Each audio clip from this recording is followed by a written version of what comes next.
Hey everyone, quick tip to master your time. Ever stare at your to-do list and think, wow, this looks more like a novel than a checklist? Here's the fix. The One Thing by Gary Keller, plus ChatGPT or your favorite AI tool.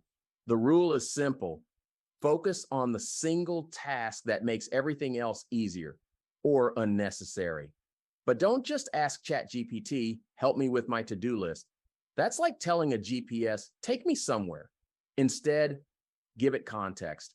Example, my goal is to launch a new feature on time. What's the one task today that makes the biggest impact considering code integration and feedback? Now let's try personal goals. Want more energy? Copy this prompt. My goal is to feel more energetic. I have tasks like the gym, meal prep, and sleep.